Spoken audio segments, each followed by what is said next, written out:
Welcome to my blog. আজকে আমার second দিনের রেসিপি আপলোড হওয়ার কথা, সেটা হচ্ছে বাঙালির খুব প্রিয় বর্ষাকালে গোবিন্দভোগ চালের খিচুড়ি এবং তার সাথে নিরামিষ আলুর দম বানিয়ে ফেলেছেন আজকের শেফ, তিনি হচ্ছেন আর কেউ নন, আমার নিজের মা। প্রথমে তেল গরম করার পর জিরে, তেজপাতা আর শুকনো লঙ্কা ফোড়ন দিয়েছে আর আদা কুচি দিয়েছে।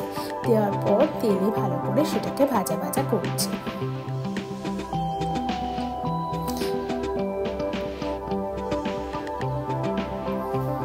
বেশ কিছুক্ষণ ভাজা ভাজা হওয়ার পরে দেখো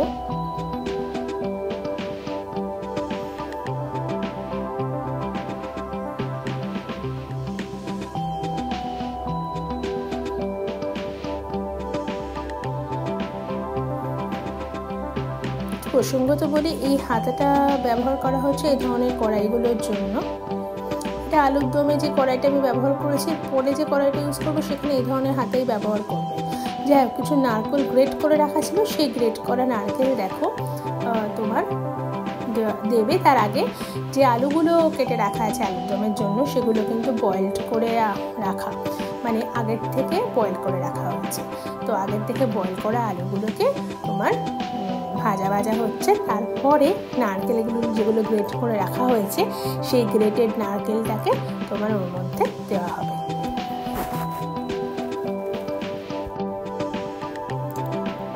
এরপরে এটাকে ভালো করে ভাজতে হচ্ছে।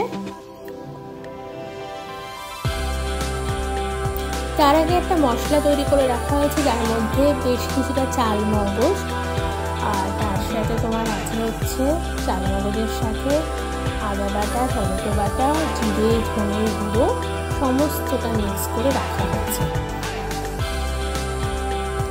ভাজা হয়ে যাওয়ার পর হলুদ ছিটিয়ে দেওয়া হচ্ছে। যে যেরকম ধরনের কালার চাও, হলুদ না কখনোই খুব বেশি পরিমাণে দেবে না, তাহলে একটু কালচে কালচে রং চলে আসে।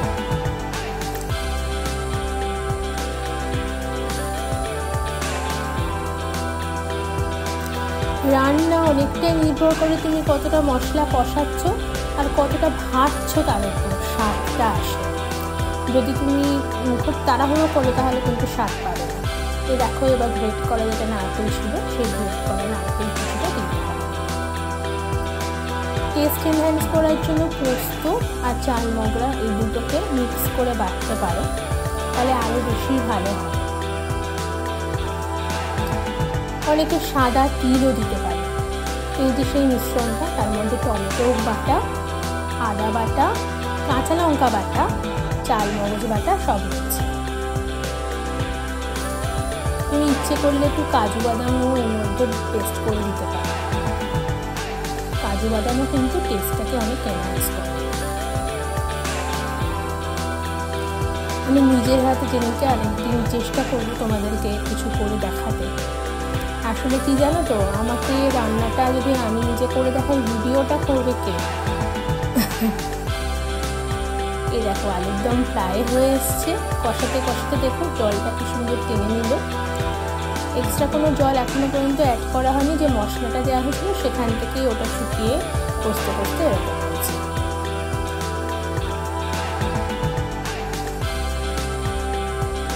আজকে গত দুদিন প্রচণ্ড বৃষ্টি, তার জন্য আজকে ঠিক করলাম যে খিচুড়ি একদম খাবো। আজকে তো মঙ্গলবার, আমরা নিরামিষ খাই, এই কারণে।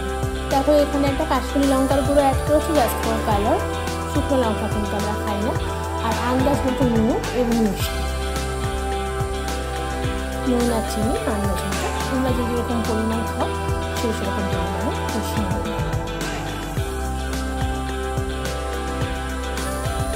যেটা বলছিলাম যে এতটাই বৃষ্টি, তার জন্য ঠিক করলাম যেহেতু নিরামিষ খাই, আজকে খিচুড়ি খাই।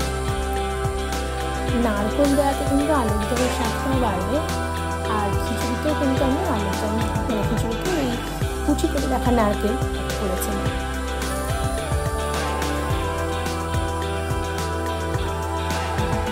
তোমাদের জন্য একটা নতুন রেসিপি দেখাবো, সেটা আমার দিদা বানাতেন, ছোলার ডালের পিঠে।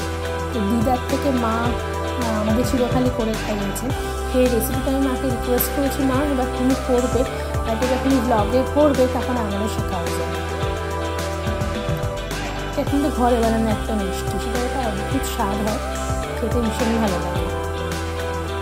মা দিদাদের রান্নার ঘরে যদি রেখে রয়ে যায় সত্যি এটাই আর কি, এটাই যদি আমরা ধরে রাখতে পারি একটা জেনারেশন থেকে আরেকটা জেনারেশন।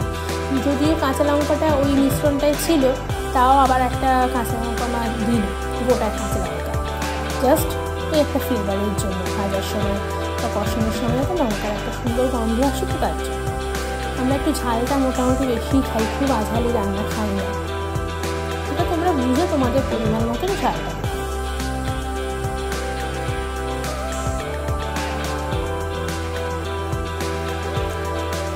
এই যে এত বৃষ্টি হচ্ছে তাও কিন্তু তোমার গরম কমছে না, এটাই বড় অদ্ভুত ব্যাপার। এদিকে গরম না কমার জন্য এসি জ্বালাতে হচ্ছে, এদিকে বিলও তত্তর করে যাচ্ছে কারেন্টে।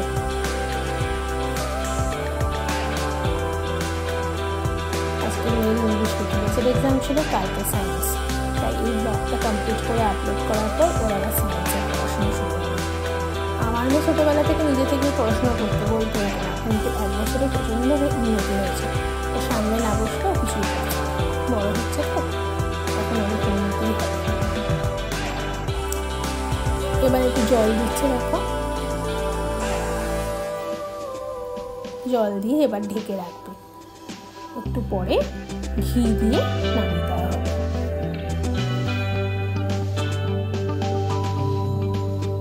আজকে এই আলুর দমের সাথে আমরা খিচুড়ি রান্না করেছি, আর তার সাথে আছে পনির। আমার মেয়ে আবার খিচুড়ি খেতে খুব একটা ভালোবাসে না, তার জন্য ওর জন্য পনির আছে আর ভাত।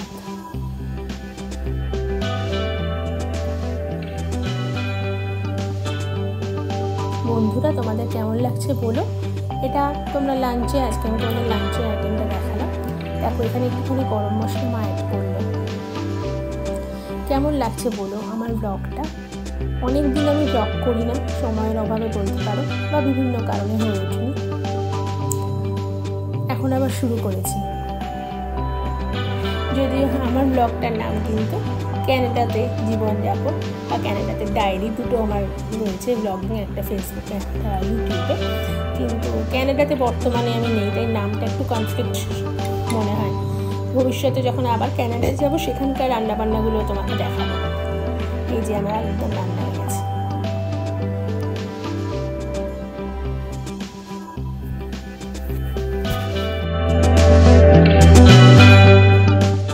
এরপরে রান্না করে ফেলা হলো গোবিন্দভোগের খিচুড়ি।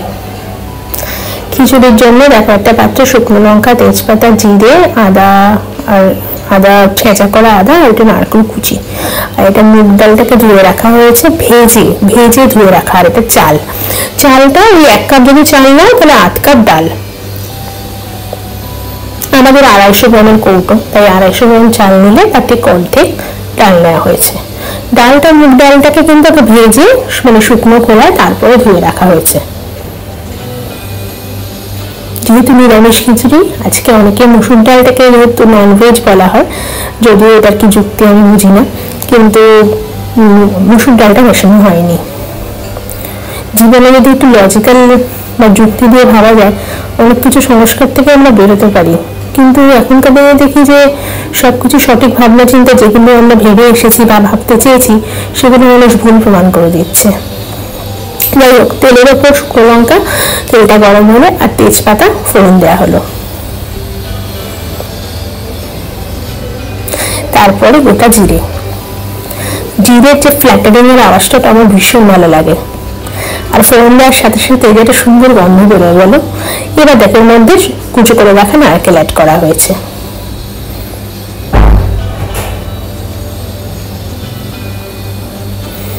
এইবার ভালো করে এই জিনিসটাকে ভাজা হচ্ছে।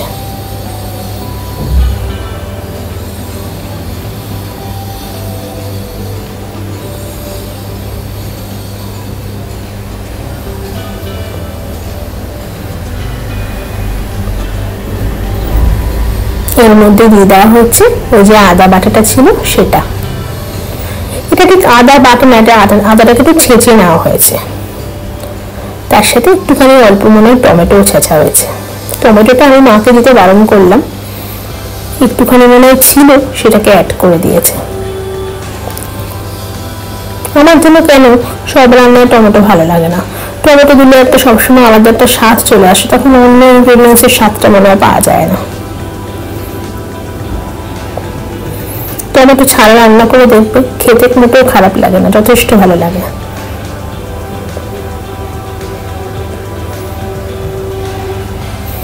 সবটাই কিন্তু যেমন বললাম ভালো করে ভাজা হতে হবে। এইবারে যে মুগ ডাল যেটা তোমার ধুয়ে ঝরিয়ে রাখা হয়েছিল সেটাকে দেওয়া হচ্ছে।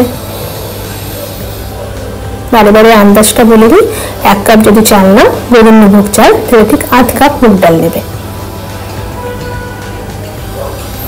এবার ভালো করে মুগ ডালটাকে ভাজতে হবে। মুগ ডালটা যদিও একটু ভেজে ধুয়ে রাখা, তাও আবার ভাজতে হবে।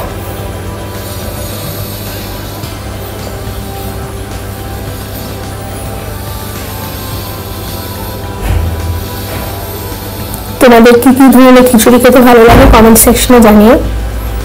তোমরা কি কেউ ননভেজ খিচুড়ি খাও, তাহলে সেটা কি করে বানাতে হয় আমাকে রেসিপি দিও। গোবিন্দভোগ চাল যেটা ধুয়ে রাখা হয়েছিল সেই গোবিন্দভোগের চালটাকে এবার ওই ডালের সাথে মিশিয়ে দেওয়া হচ্ছে। এবার চাল আর ডাল দুটোকে একসাথে ভাজা হবে।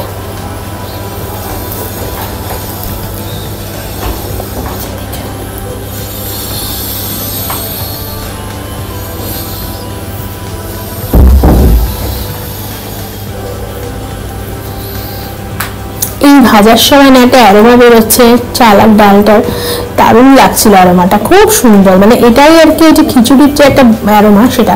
তবে দেখুন ভোগের খিচুড়ি যখন আমরা রান্না করি তাহলে একটা আলাদা স্বাদ এমনি অটোমেটিক্যালি অ্যাড হয়ে যায়।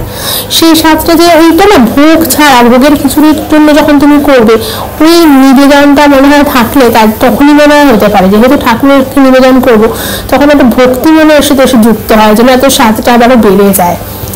ওর একটা আলাদাই ব্যাপার হয়, সে তুমি যতই বাড়িতে যত্ন নিয়ে খিচুড়ি করো।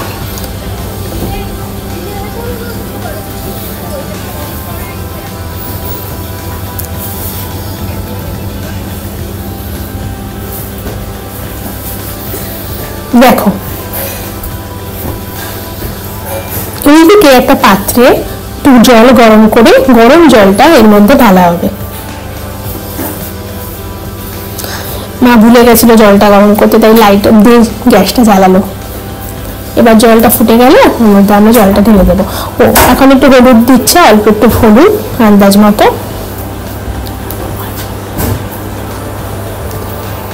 একটু নুন দেওয়া হচ্ছে, সবটাই আন্দাজ মতো।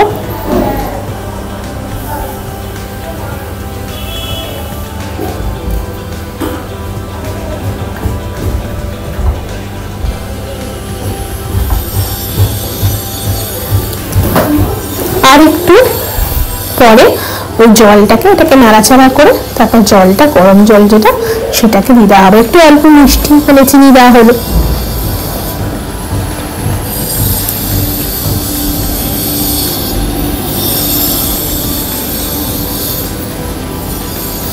আমি তো কনস্ট্রাকশন না, আমি যেখানে থাকি না সেখানে কনস্ট্রাকশন হয়, তাই সবসময় কনস্ট্রাকশনের একটা আওয়াজ পাবে। এই দেখো ভালো করে সবটা মিশিয়ে আবার ভাজা ভাজা হচ্ছে। এই খিচুড়িটা যত বেশি ফ্রাই মানে ভাজতে থাকবে না, লো আছে অবশ্যই গ্যাসের ফ্লেমটা লো করে, তত বেশি যত সেটার স্বাদটা বাড়বে। এবার গরম করে রাখা জলটা ঢেলে দেওয়া হলো।